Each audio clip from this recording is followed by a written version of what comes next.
Welcome to the Obvious Leadership Podcast, where we dive into practical leadership insights that are, well, obvious.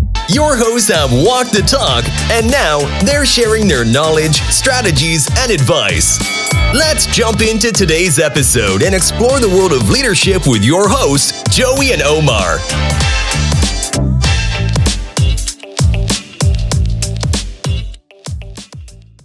Hey guys, welcome to another episode of the Obvious Leadership Podcast. I'm your host, Omar. I'm Joey. And we're here to help you on your journey of leadership. All right. So before we get started, if you haven't already, be sure to hit that subscribe and like button. Make sure you continue to get our episodes as we go forward so you don't miss a beat on what we got going on.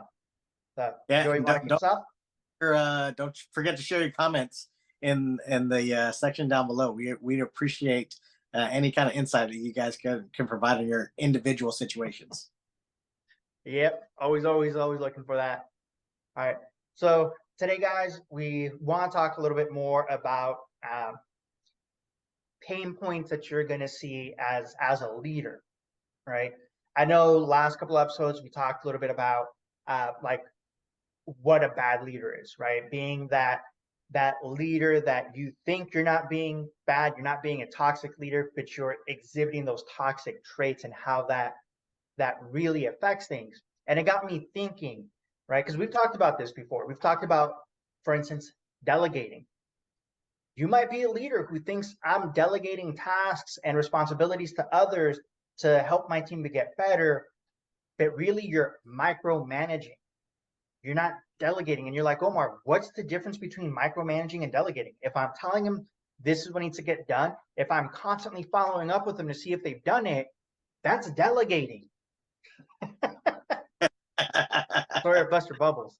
It's not, right? When you delegate something to somebody, you're giving them a task and you're setting up a time when you're going to follow up with them. And that time isn't in an hour from now. That time isn't in 15 minutes from now. Right, yeah. That isn't like every 30 minutes until it's done to my liking, right? I'm gonna set it. I'm gonna give you this task. I'm gonna follow up with you. We're gonna set that time ahead of time, and I prefer that you reach out to me. Let me know, hey, how you're going with it, and if you need help, very important. If you need help with this task, you need to let me know so I can ensure that you have the right resources. Yeah. Right. Well, so I think to add on to that. You hit the nail on the head there, man, because I think this is where people take the context of control what you can control out of context, right? Because they're like, hey, look, I can control this person doing this task, but essentially that's micromanaging. Like that is where you're basically putting all your focus when all your focus should be, pretty much everywhere to everything. And, you need to be noticing the things that are kind of falling down to bring them back up. That's the reason why you delegate, is so that they can take care of that thing and you can put your focus somewhere else. Yep.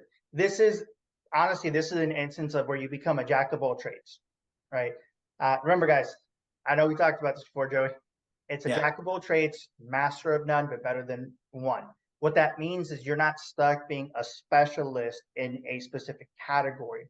You've been chosen as a leader. So your goal is essentially to make sure all the different areas, all the different categories get taken care of.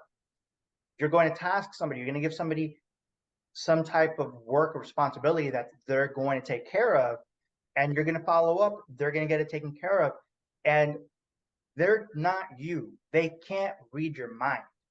So unless you as a leader have clear communication about what the expectation is and can get them to relay that back to you, right? So that you understand what they've understood.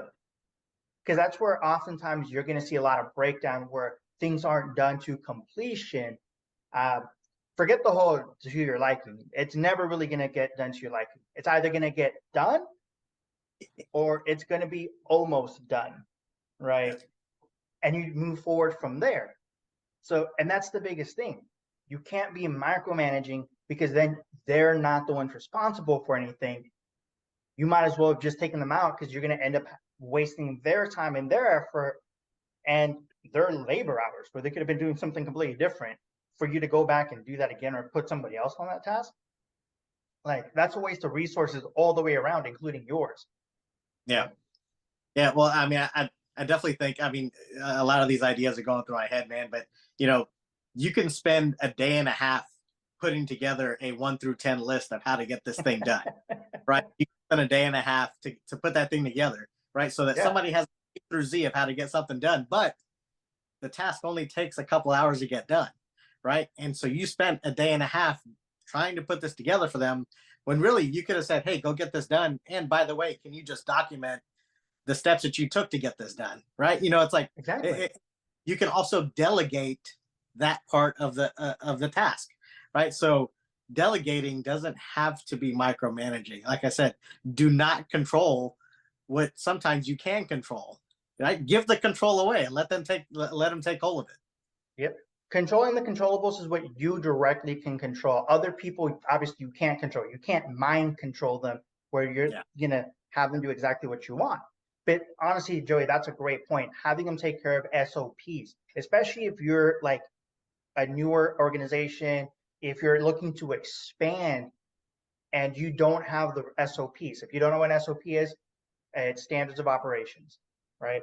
So pretty much this is how we get things done, right? And Yeah. it's one of the biggest things that you need to be able to make things duplicatable, right? It's a set procedure. It's not this is 100% right, and that's where a lot of organizations get it wrong. If you don't do it according to this, it's not correct. It's like, no, this is how we got it done this time. Is Yeah. there a better way? Possibly. Is there a faster way?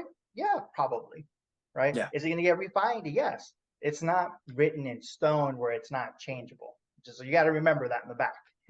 Yeah. Well, I mean, so back to your pain point about delegating, right?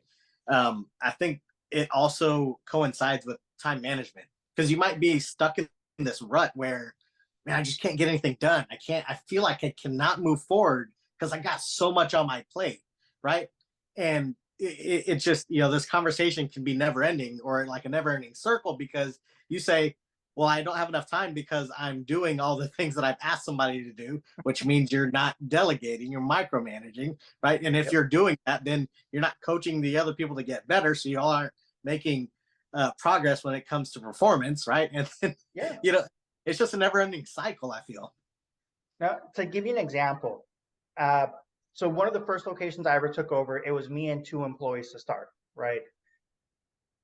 If I told you that I could delegate a lot of the menial tasks and I can ensure my team got stuff taken care of, where I could actually leave the store to go get outside business, to go build relationships with actual businesses in the community, to go to Chamber of Commerce meetings, to BNI meetings, and other organizational meetings like that. That's what it means when you can truly start delegating things to your team. You're able to open things up to get additional items taken care of that are going to further the business along, right? Because what did that mean for me to be able to go build a better, because at that time, long story short, very bad relationship with previous managers at that location with what had been a very thriving location before, right?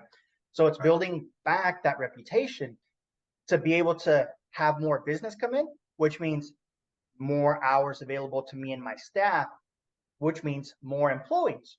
So I can go from 1 to 2 to now 1 to 3, potentially 1 to 5, and be able to grow it and so forth, right? And once you're able to understand what it actually truly means to delegate, it makes running your business a lot easier, where you can truly focus on what's going to drive those sales and, more importantly, the growth.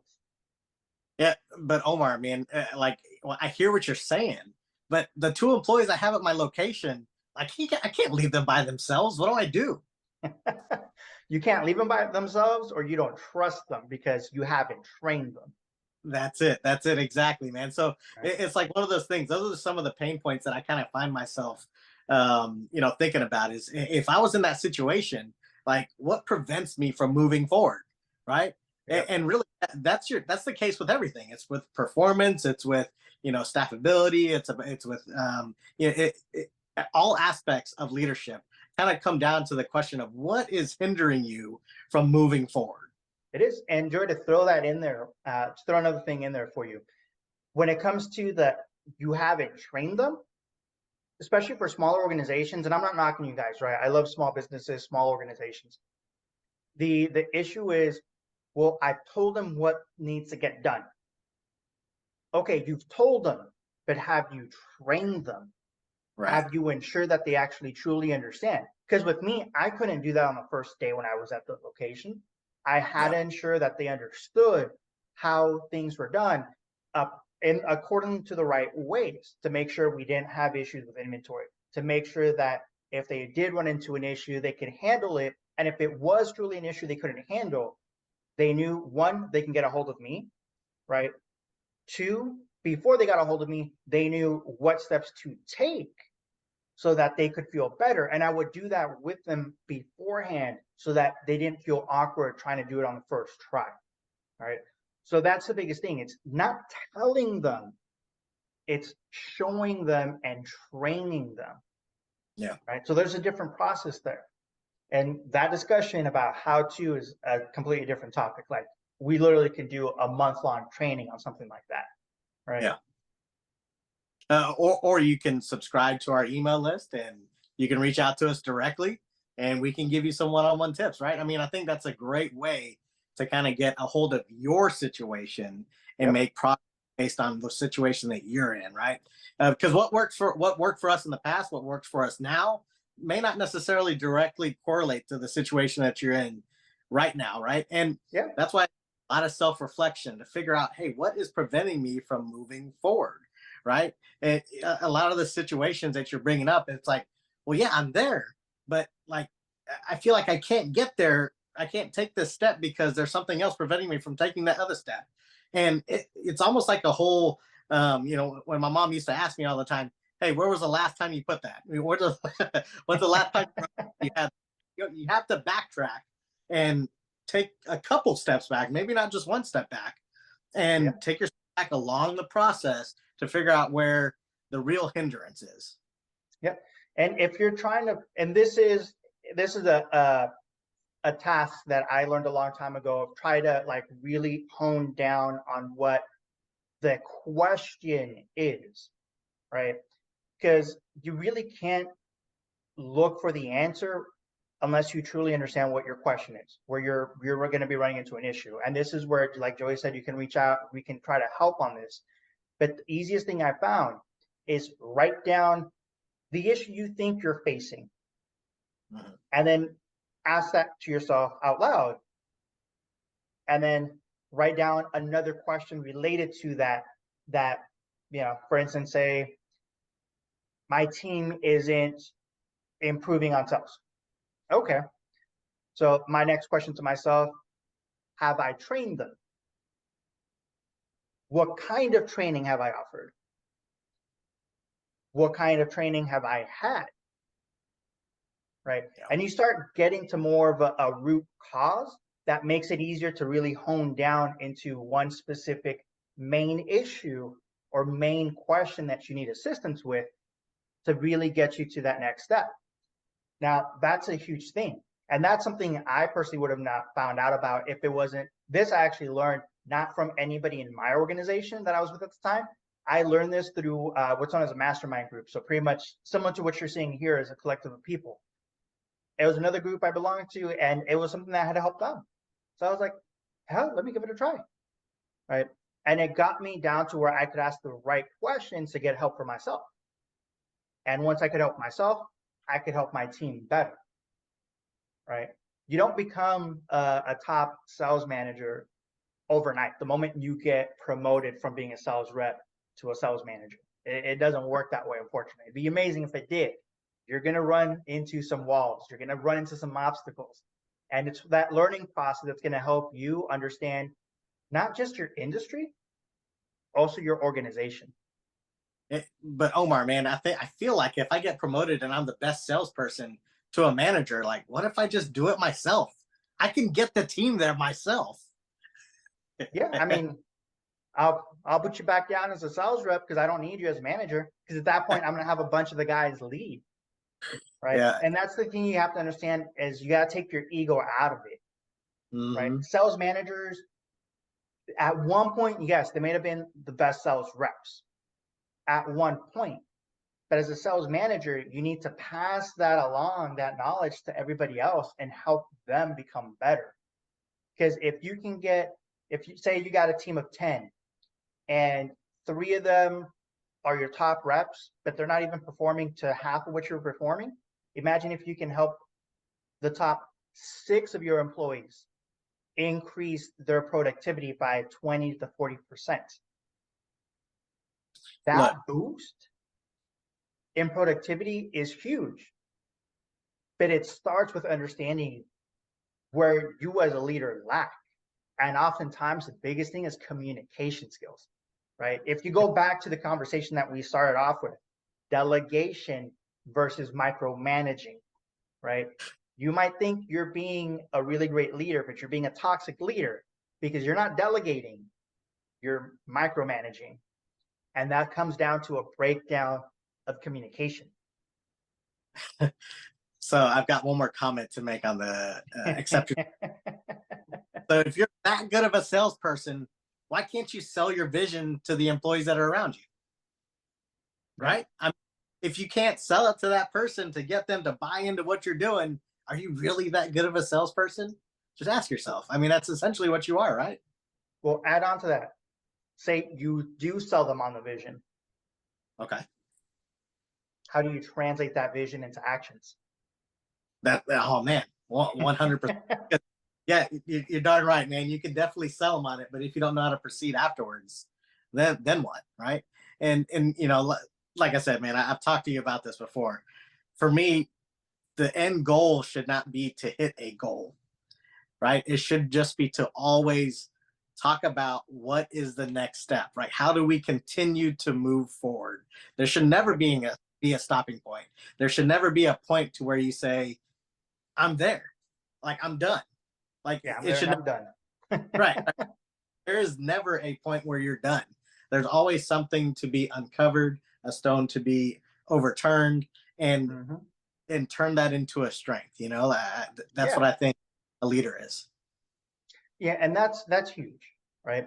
Because here's the thing: as a leader, if your communication is off point, if you're micromanaging instead of delegating, you're going to see that in a lot of other things, especially when it comes to, like, say, your one-on-ones, where you're not being productive with coaching your team, right? And they're not taking anything from it. They're not getting better. Say you come out with a new method you want your team to take, right? Because a company is telling you this is something new we need to do, or this is the way we need to do things. Cool.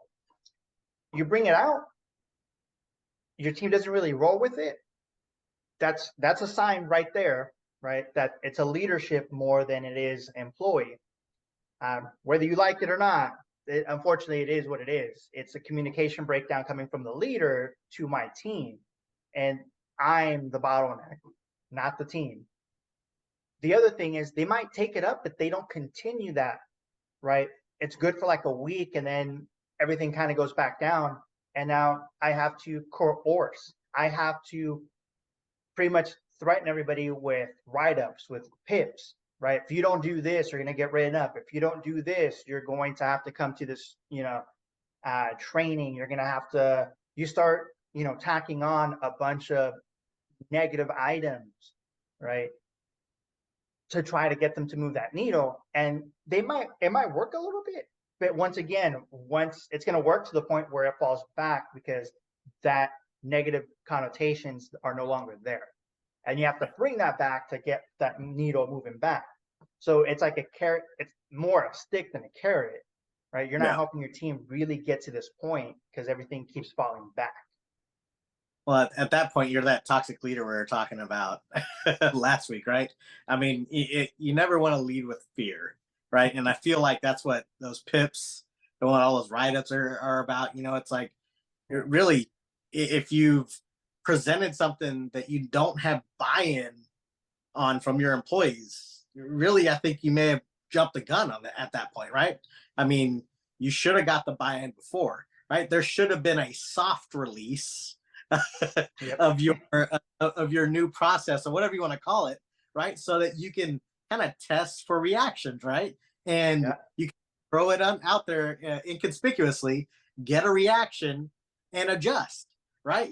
That's the way it shouldn't just be like, oh, I'm making a decision. This is the way we're going to move forward, whether they like it or not. And if they don't, then we're going to write them up. Like I mean, I've seen that done many times, and it doesn't work out. It kills morale. Yeah. Right. It does the complete opposite of what you wanted to do. And don't get me wrong, I'm not saying that the process isn't going to help move you forward and help you produce more. It definitely can. It's just the way it's rolled out. And it goes back to communication breakdown, right? Where as a leader, we think we're doing something, but we're too caught up being there in that current position where we can't see the actual ramifications of the actions that we're taking, right? Yeah. Kind of like when it goes to this is a conversation we had a while ago about like the tone that you use when you're talking to your sales team, how that affects how they perceive things. Right. It's a huge thing where it goes all the way around. It's like, how do we do this? How does this get to this, right? Yeah, so, I definitely agree, man. You know, I mean, it's the same thing with sales. You know what I mean? Like, a lot of times, sometimes you know what the answer is. Sometimes you have to lead them to that answer, right? Yeah. It's just a matter of controlling the conversation, right? Controlling the tone of the conversation as well. That's you have to do a lot of that as a leader to make sure that you stay positive, right? With about the change that you're trying to implement, whatever it is, right? But the point is, you have to make sure you're cognizant of your tone, of how you are speaking to the people that are around you. And I'm not talking about to your employees. I'm talking about the people that are around you, right? Not just the employees, quote unquote.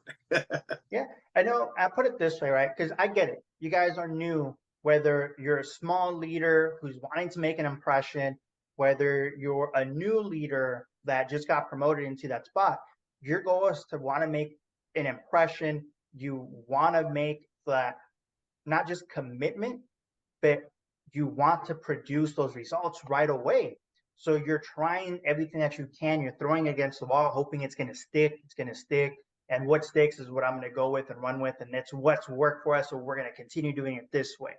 When there are better solutions, better methods that cause less friction, allow you to flow better, to produce more with less, right? And that's where you start to see like a real increase in productivity and boost in morale in your team. And that's where you also get people wanting to stay longer. Because here's the thing. People will not leave an organization if they actually enjoy the organization, even if they're not making the most that they can, because they enjoy what they're learning and what they got there. They're willing to stay longer than they would if, okay, this is a job, but the culture here just sucks, right? So it's one of those, yeah. Yeah, I mean, it's true, man. You know, I wonder, because I didn't go through medical school. Is this something they teach through medical school, right? You know, like, do they teach you how to like communicate? I mean, honestly, like, sometimes when you're talking to a patient, right? If you deliver a message in the wrong tone, they may not take your advice because you said it in a certain way, right? Yeah. I mean, I don't know how much attention that is put into those things. I know that there's a lot of attention that's put into the knowledge of the medical field that you're going through, right? And I definitely think that is astounding that we've made so many advances in those, right? But also the people part of it, right? And there is so much to be understood about the person that is on the other side of the table from you, the people that are inside that same room with you, to understand how they feel about a certain situation and cater that conversation in a way that's going to be positive and that everybody can move forward, right? That's something that has to be learned just as well as the terms that you learned in the books and the classes and the lectures that you've gone through. You know, leadership is the same way, I feel. Yep. And I mean, kind of piggyback off of that, part of that is going back to what we talked about, where leadership is trained and learned over a period of time. With doctors, it's the exact same thing. before they finish med school, there's a period in time where they're actually working at hospitals and learning the ropes, right? You guys have all seen it in, a bunch of shows out there, like, what is it, House, Grey's Anatomy, and stuff like that, where they're going through that portion, right? They're not yet full-fledged doctors. They're in the learning process, and they're being taught the ropes, and they're also delegated tasks. It's the exact same thing with your sales teams. Just in our world, that period tends to be a lot shorter or non-existent. And that's where we see a lot of faulting. If you see your organization have a lot of churn, a lot of turnover when it comes to either specific locations, right, or just in general, or certain positions, it has to do with that training was never really allocated and made sufficiently, or giving them sufficient time to learn the material appropriately, right?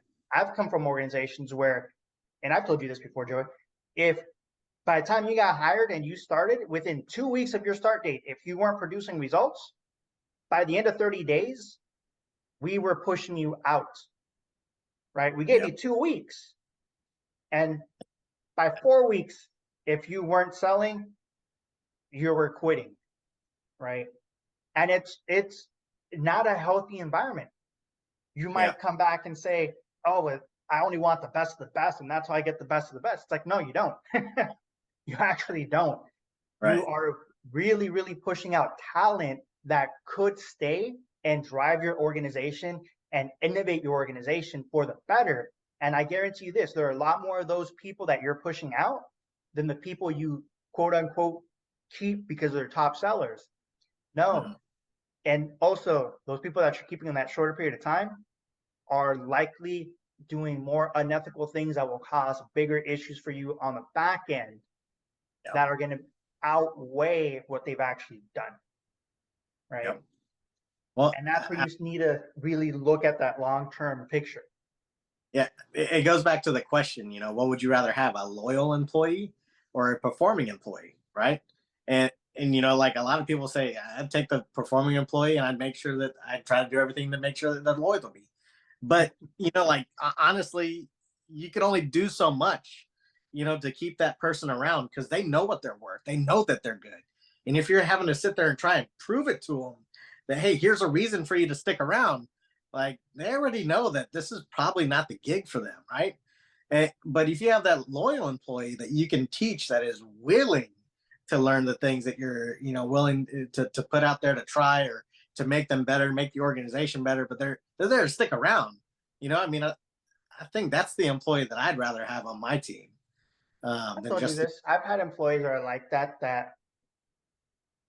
because I've done, in one of the organizations I was with, it was all about doing, and you see this still a lot, right?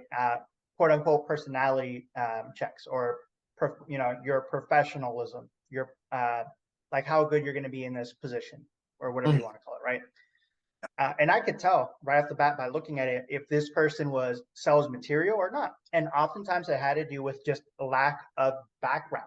They didn't have a sales position before, or a customer facing position. So they weren't accustomed to this, or they don't have any training. So I knew if I brought them on board, I need to focus on getting them up to speed with the basics, right? If you do that and you invest time and effort, you can train them to outperform anybody, really, right? Yeah. And they're more grateful. They want to stay longer. I'm not going to say they're going to stay forever, because if you just don't have opportunities for them to grow into, then they're going to want to grow somewhere else. And I'm not going to fault them. I'm not going to hold them back. I want them to flourish. Maybe they'll come back once I have some open availability for them, right? Yeah. So that's all the stuff that you need to take a look into and account into. And a lot of that, once again, goes back to communication. Yeah. Right? Well, that's always going to be like the big one of what you need to do when it comes to really taking care of your team and knocking things out of the park. But you said one thing that you communicated just now was, you said invest in that person, right? When you invest in people and you are genuine about it, it's going to come around full circle, man. I'm not saying that's the only reason why you do it, but you definitely have to put your best foot forward to do everything that you can to take care of that person in front of you. Oh, big time, big time. All right, guys. We want to thank you again for sticking with us for another episode of the Obvious Leadership Podcast. Don't forget to hit that like and subscribe button. And also, if you guys want to get weekly recaps of our videos, subscribe to the link in the description, video description below. That'll allow you to subscribe to our email list. And we send this out twice a week. You'll get a recap of the video and you'll get some actionable items on there as well. So, all right, guys, let us know what you thought in the comments. Have a great one. All right. Have a good night, guys. Thanks a lot. And that brings us to the end of today's Obvious Leadership episode. Remember, every great leader starts with one step, and you're already on your way. Small changes lead to significant impact. Until next time, keep leading with purpose, and remember that leadership is the key to unlocking extraordinary results.